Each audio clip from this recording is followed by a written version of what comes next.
Hello, Belinda Woolrich here and welcome. Thank you for attending this online workshop wherever you are and whatever time it is in the world. It is great to have you here online and we appreciate your time and effort to be on board.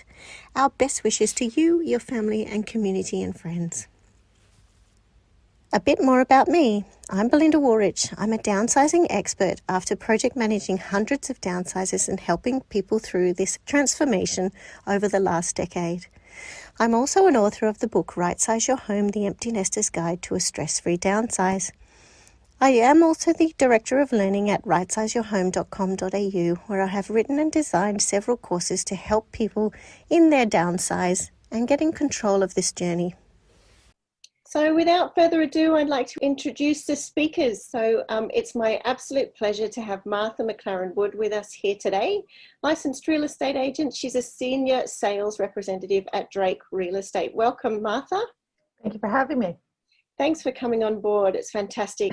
So I've worked with Martha for many years now, known Martha for quite some time. She has a proven demonstrated history of working in the real estate industry with strong administration, professional in negotiation, coaching, and fantastic at customer relationship. So a perfect person to talk to about this subject in this time.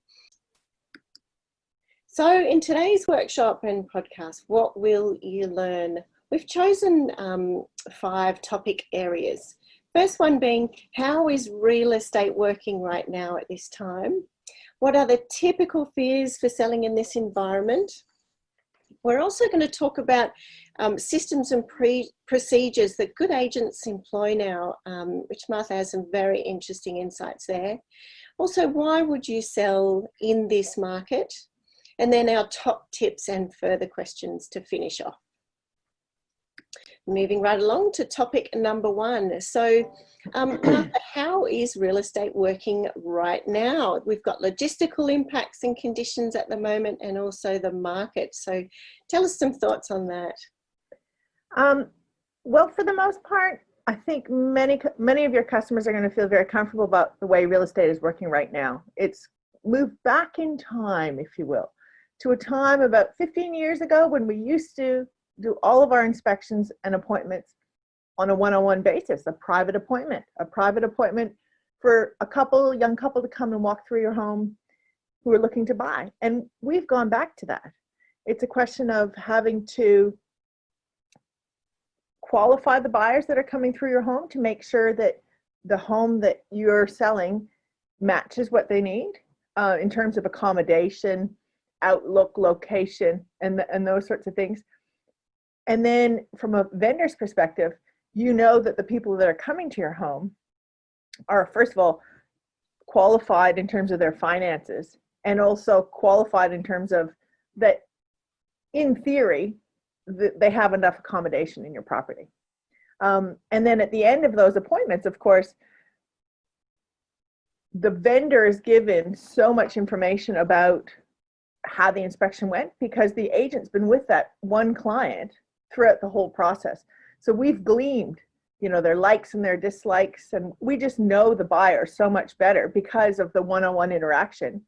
And also, we're a lot closer to the vendors too because we're in touch with them multiple times a week. It's not just on a Wednesday and Saturday to tell them, hey, this is what happened this week at your open house. We're in touch with them sometimes daily, booking appointments on a daily basis instead of just on those set days of the week. That's a really interesting environment. So in many ways, from what I can tell by what you're saying and what I've heard that's going on, it's actually, for our demographic, seems to be a lot closer to how they were used to selling real estate. So sometimes 10, 20, 30, 40, or even 50 plus years ago, it was very normal to have a one-on-one agent looking after them. They even jumped in their car and took them to various appointments. Can't do that anymore. Can't do that and now, but it was very much a one-on-one and far more personal exercise. So I think it's probably quite a familiar territory and I think it's quite reassuring for a number of vendors. Quite reassuring because they're building a better relationship with the agent. And we're able to have those short little chats that grow into just a better of understanding of what's actually going on with their property and the vendor's needs, but also what's going on with the agent and the buyers. Mm. And other logistical changes. So in many areas, auctions are absolutely prevalent. That's certainly Yeah, changing. that's changed rather dramatically. It used to be that public auctions were a great way that many agents use to sell homes, and it is absolutely a proven technique that, you know, for the most part, I'm an advocate up for. But in these times when you're not allowed to hold a public auction, I don't necessarily think that these online versions and the way that technology's overcome that has sufficiently compensated so that it's just not necessarily to the vendor's benefit right now. Because when people are on site and they get to look at the house, look at the neighborhood, you know, see all the neighbors out on their lawns, get to meet people, you get a real feeling of, wow, this is what it's going to be like to live here. And when you're doing that in the privacy of your living room, in perhaps your dingy flat, rather than with the crowd, it's just not as, you're not necessarily going to reach into your pocket that extra time. So I think for the most part, you're better off with a private treaty campaign, where you leave it up to the agent to sell the benefits and the features of your property versus, you know, let the crowd and the emotion get swept away in an auction campaign. Yeah. Very different environment, absolutely. So logistical things have changed. There's still a matter of getting the property ready, and we're going to talk even more about why presentation is so important, and I believe in that obviously wholeheartedly. But it's really around the real changes are around people are far more on the internet, and we'll talk about that shortly too. And it's that one-on-one, hand-in-hand relationship with the agent. So those logistical things. Absolutely. And it also comes down to the agent's database of buyers and how much information they've been able to glean and document about those buyers themselves. So at Drake Real Estate, one of the things that we do is we follow up every appointment with phone calls to find out what they liked, what they disliked, what other property, perhaps not just in our, that we have on the market for sale, but that they've seen through other agents, what they liked and what they disliked. And that way we have a very clear view of who this buyer is, what their spending capabilities are, what their likes and dislikes are. So we can just finely tune them to the right property. And once we have that emotional knowing, you know, that emotional connection with them, they're quite open with us, and we're more a trusted guide, if you will, to the property dreams. And so we can often get that emotional pull based on just selling all the benefits and features that you know that they really want out of them. Hence those daily phone calls. You've certainly got a lot to talk about with your vendors. And how about how is the real estate market conditions working right now? Well, currently the market is being supported quite a lot through government and the banks. So right now we have lower stock on the market. So there's a lot of people that are just holding off, waiting and seeing. They aren't in any great rush to sell, so they're just going to wait and see what happens in the market. As a result, we have less stock available. We still have, though, buyers that have potentially sold earlier in the year and they're looking to buy. Those that have financed late last year and are looking to buy, and we're competing in what was a rising market. So these people are highly motivated to secure a home, and they're having to compete for those smaller numbers of properties that are available. And as a result, property prices really haven't fallen very much. It's only been very small adjustments being made. Terrific. Okay. And I think that's partly to do with the banks and the government. Certainly all of the, you know, the small business borrowing and you know, the mortgage holidays has really helped to support homeowners in this time. Yes, yeah. So along with this market condition and all of these issues in the environment right now, there's normal fears anyhow, but what are the additional fears for our right sizing community? I think probably the main one is health and safety. What if somebody who's sick comes into my home? They're afraid of opening the door and putting themselves and their family at risk. So we have, you know, been listening to what the government says in terms of guidelines, and we're taking all of that into account.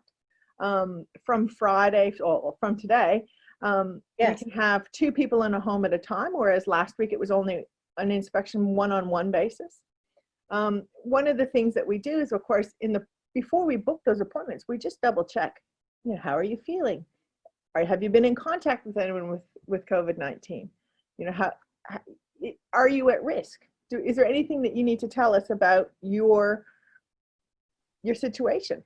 And then we follow that up by hand sanitizer on arrival. As an agent, we would already have opened up the house, propped open all the doors, turned on all the lights. And we do that using, those sanitizing wipes so that we're not contaminating the property. And we ask buyers as they come through, please don't touch anything. Please, try and keep your hands off. And everybody is very understanding. If somebody wants to open a drawer or a door or a cabinet or a wardrobe, of course we allow them to, but we also make a note to make sure to wipe down that surface on our way out, just to make sure. Well, there's all sorts of extreme measures here going on. Isn't it interesting, the role of a real estate agent? It's often a counselor, it's a financial, it's all sorts of things. And now we're also slightly cleaners. Yes, yeah, absolutely.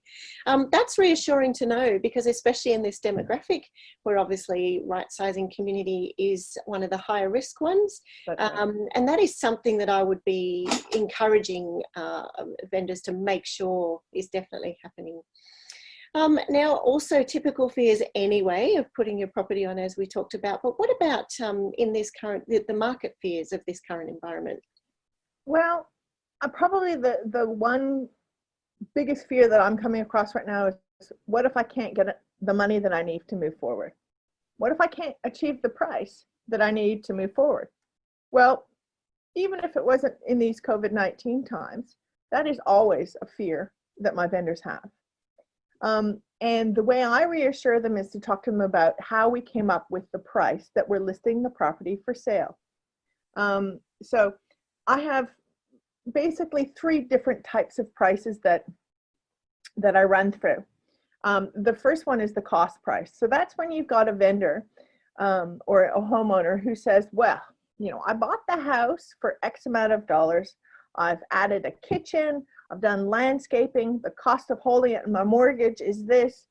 And they add up all those figures and they come to a bottom line price. That's their cost price. They need to achieve at least this to move forward. And the way I overcome that is, people don't buy property based on how much you paid for the home. People buy property based on how much they perceive it's worth. So I always go back to my vendors and I say, so if you had inherited your home, would you then sell it for just the holding costs that you had? And they think about it for a little while and they realize, no, of course we wouldn't do that. So I can easily overcome the cost price. The second type of pricing that I come up against is when they've had other agents through your home.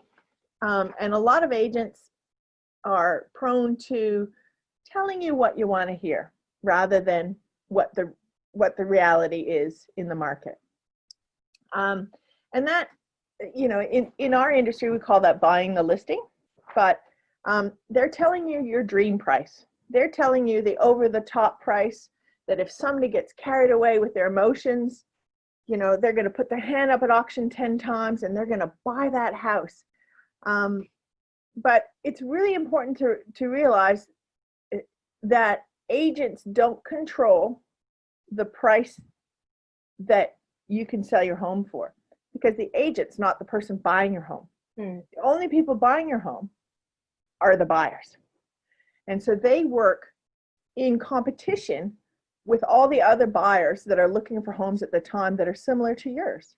So you can't sell your house in isolation of what's going on in the market. You have to sell your house in competition with what's going on in the market. Yes. Yep. So those dream prices, although they do happen sometimes where you hear, got $200,000 over the reserve. Well, the market was obviously moving anyway, right? And then it's a question of using your agent skills and their ability to negotiate and translate the features and benefits of your home to your buyers in an emotional way to achieve the highest price possible. Mm. So I am very much a big believer in educating my vendors about what the market price of your home is.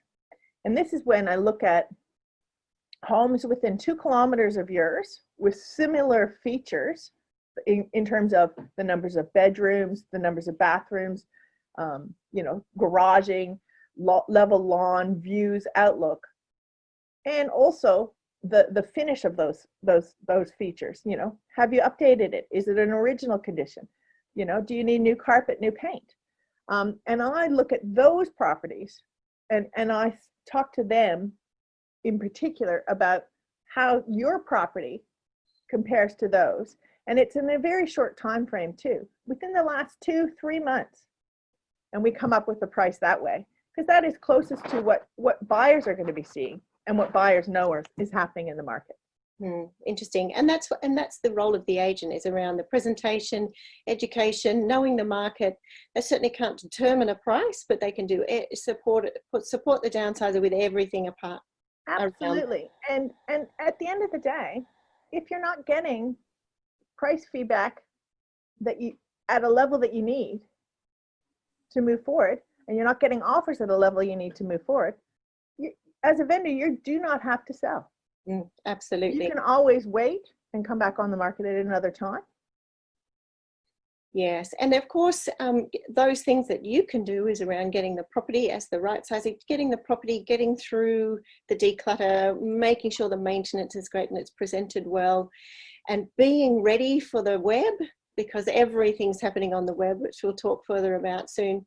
And then, of course, remembering that 15 seconds. So when that highly qualified person has made it through all the phone calls and the questions from the agent, and they make it through the property, which is harder and harder to get in without that qualification now, that it's got to grab them in that first 15 seconds. Absolutely. The better presented your home is, the more emotional attachment buyers will have to it. Yes. And of course, we can help you with that. You can email myself around that anytime.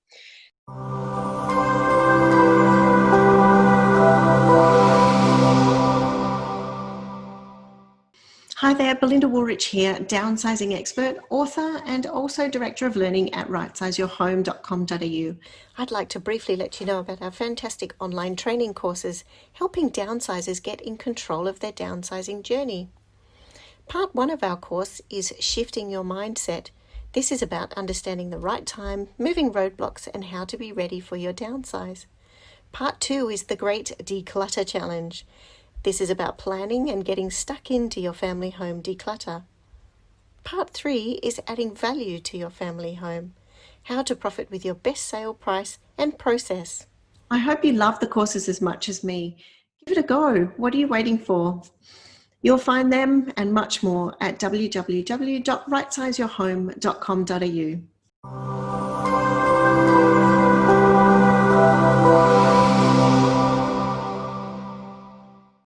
So on to topic number 3, what systems and processes do good agents employ now? Now, this is obviously changed. So these are agents who have abilities in being contemporary around this market. And absolutely. I mean, one thing COVID-19 has taught us is how important it is to be up to date with your technology, your systems and your procedures. As we're doing right now. Exactly right.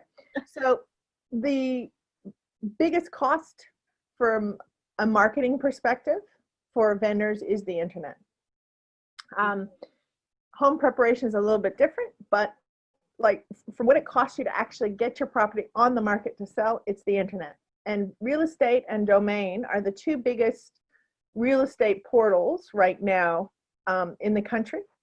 And because we are in these uncertain times, both of these portals are encouraging vendors to put their properties on the market for sale, and they're offering them a risk-free chance to sell. So that means if your property goes on the market and is being advertised on their portals and it doesn't sell for whatever reason, you can take it off the market and at a later date put it back on the market with the same or a different agent without having to pay for that internet advertising again. And that, I think, is it's really reassuring that you're not just throwing your money away and hoping for the best. You've got some sort of guarantee there that you can try again another time if it doesn't work for you right now. Well, that's a senior player really in this whole process of selling your property. One of the biggest things, really putting their confidence behind their system and backing themselves and creating a risk-free environment. That's fantastic. And also what they're doing by doing this is helping people who are unsure about whether or not it's the right time for them to sell, reassuring them that if it doesn't work, we're here to support you. Try again another time. Fantastic. And so talking about the internet, that's obviously the biggest player there in the expenses. What are the other things the agents are doing around technology? Well, agents are doing a lot of work right now on social media. So we're using Instagram, Facebook, sometimes LinkedIn. I've even seen some real estate agents on a TikTok, which is another app, which is quite funny. Okay. Typically for the under 15 crowd, but I have seen them doing little education pieces and funny dances as a way of grabbing attention for their properties that they've got on the market for sale. But for the most part, what we do as agents is we send all of our listings up online to various community Facebook pages and Instagram sites, just as a way of cross-pollinating the database. Because if somebody's come through your property or seen your property on realestate.com.au, and then they're later looking at their Facebook page and they see your house again, it's another reason for them to think, oh, maybe I should take the time now to have a look at it. It is. And we do that through some paid posts, some unpaid posts. We encourage our vendors, if they have Facebook pages, to share it with their friends and family. The other thing that you can do, and that's part of the domain and realestate.com.au's portal, is there's a number of different emails that they can send out, or what they call remarketing programs, where using the algorithms for people that have been on their site, suggest houses to them when they're looking at the Sydney Morning Herald, for instance. An ad will pop up and it potentially could have your home in it, and it's what they call reveals on the internet. Fantastic. But probably the biggest thing for real estate agents is once again the database. Our database of buyers, knowing who's in it, what their spending limits are, and what it is that they're looking for, so that we can build that emotional link to your home and get the right people there. And of course, all this activity on the web just stems back to how important it is to have that presentation right, because really you're marketing a product. It's a new product going on the market and it needs to look fantastic. It's an advertising campaign. It is, absolutely. And what good agents do too is sometimes you do need to make some strategic moves during a campaign and make small adjustments. I certainly rotate the images of a property throughout the campaign. So week 1, it might be the kitchen shot because that's the most clicked on image online. I might change it to a backyard shot because right now people are thinking about lifestyle. What's it going to be like to live there? And then you follow it up potentially with, after these times when we've been working from home, maybe the home office is something that is attractive to my buyers. And I can rotate those images around and have a look at the statistics of the number of clicks that I get based on that week, based on that change. And that strategy is all reported back along with price feedback, comments to my vendors in a written report that comes out weekly and more often when I need to. Fantastic. So that everybody's on the same page and we can make the changes and adjustments in a timely fashion to keep the property fresh on the market.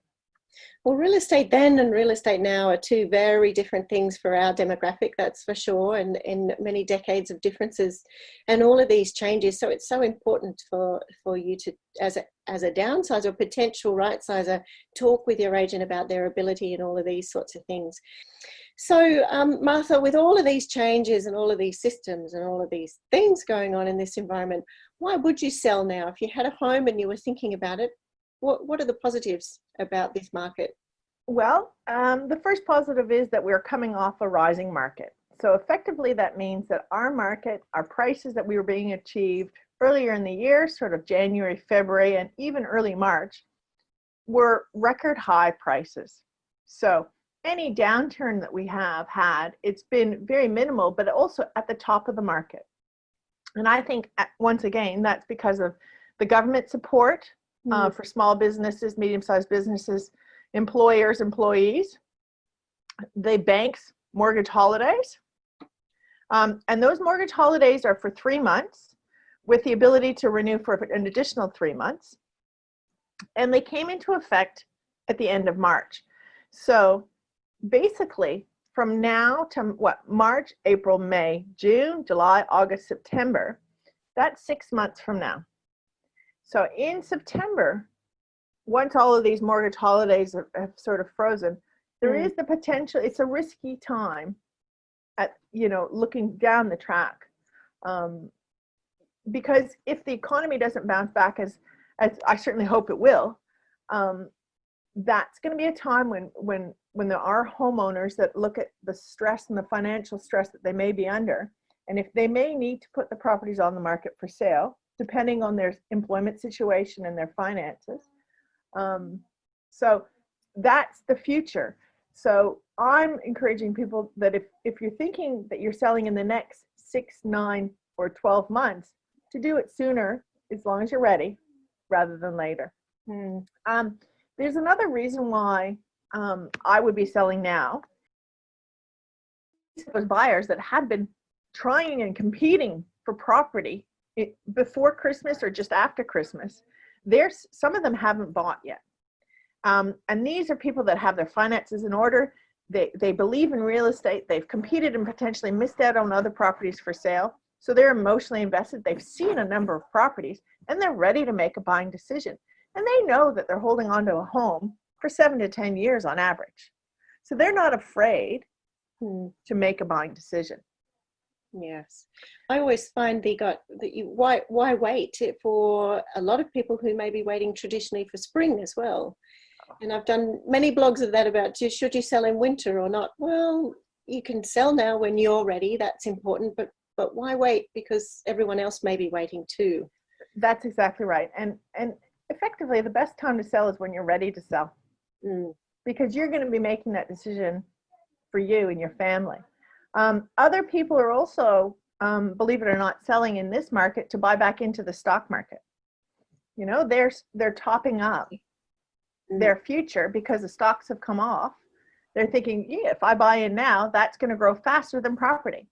I've got investors that are coming back, who have taken their money out of the stock market, that are trying to buy into bricks and mortar because it's more stable.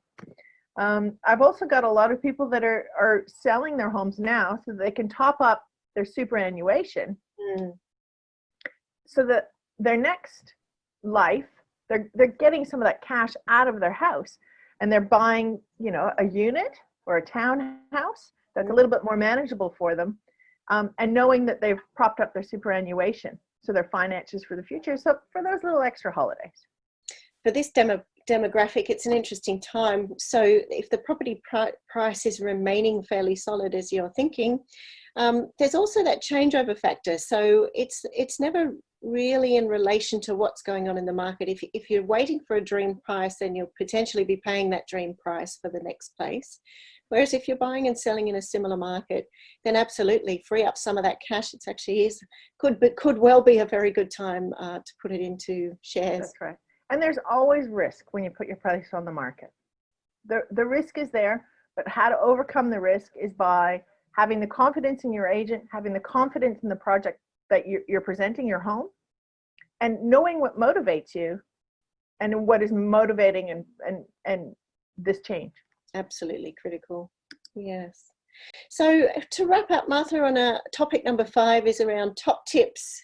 So what motivates you to sell? You've just touched on that. Well, I mean, a lot of people, it comes down to finances. It very much does. That if you're selling your big family home, you're trying to take some of that money out of the bricks and mortar to invest it into potentially an investment property and a unit, or maybe you're moving into a aged care facility.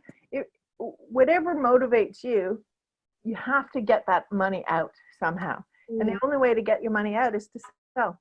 And I know it's uncomfortable sometimes, and it is stressful, but having an agent and a prepared home allows you a springboard to get that done quickly and effectively in this market. Yeah, indeed.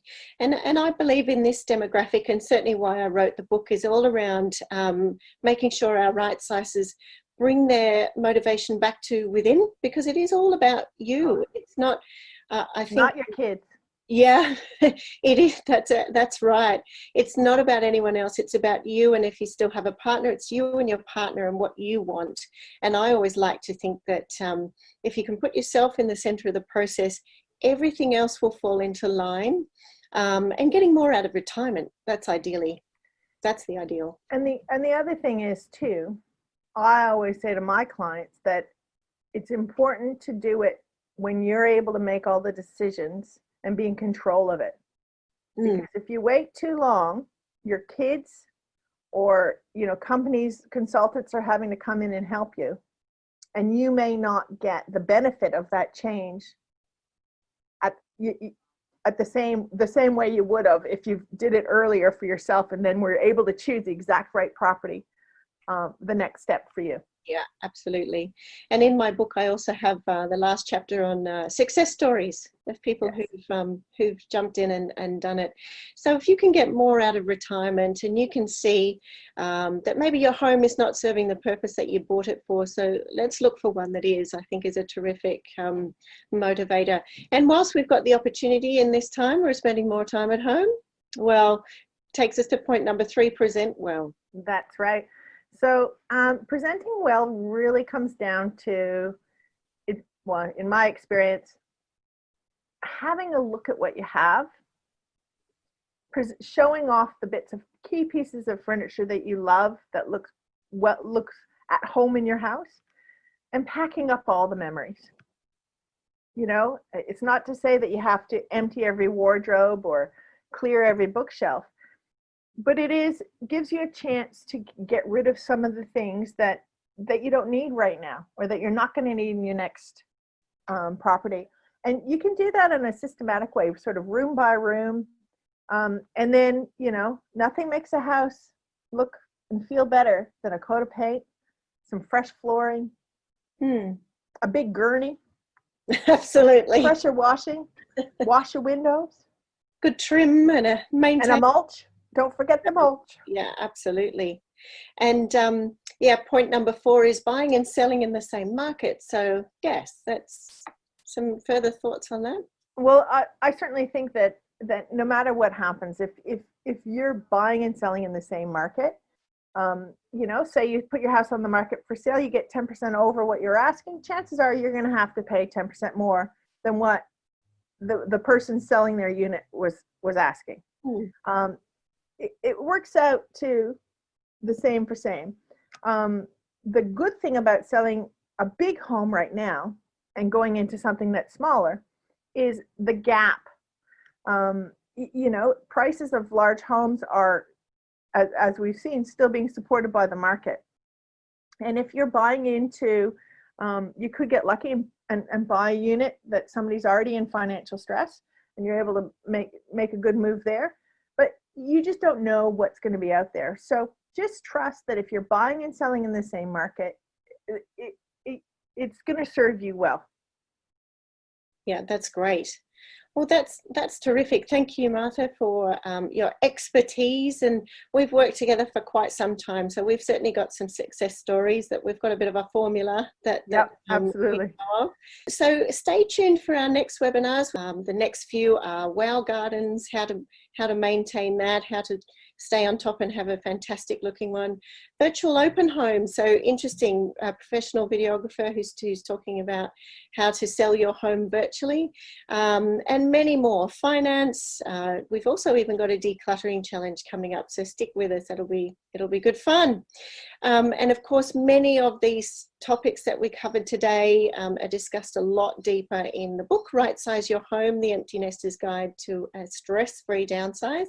All right, a couple of learning opportunities for you to upgrade and find out more about what we have to offer. You can, of course, buy the ebook, which is $9.99. The Right Size Your Home, The Empty Nester's Guide to a Stress-Free Downsize. It's a much deeper dive of this, getting your right size right. And I'm sure you will enjoy reading about that. Also, our online courses, I recommend that you start with the first course. It's $49, Right Size Your Home, course number 1, Shifting Your Mindset. So head to rightsizyourhome.com.au and follow the training courses and select the one that you're after there. And I hope you love it as much as I did writing it. So thank you for attending. I'd like to leave you with the quote, once you believe in yourself and understand you're doing the right thing, the project becomes purely a logistical process. I look forward to chatting to you again. Thank you, Martha. Thank you. Belinda Woolrich makes no representation and gives no warranty as to the accuracy of the information and does not accept any responsibility for any errors or inaccuracies in or omissions from the information contained herein, whether negligent or otherwise, and shall not be liable for any loss or damage howsoever arising as a result of any person acting or refraining from acting in reliance on any information contained herein. No listener or workshop attendee shall rely solely on the information contained in this, as it does not purport to be comprehensive to render specific advice. This disclaimer does not purport to exclude any warranties implied by law which may not be lawfully excluded. This workshop, which includes any resources supplied, is only for the use of the intended recipients and is confidential and/or privileged. Belinda Woolrich shall not be liable for any errors, omissions, viruses, loss and/or damage arising from using, opening or transmitting this workshop.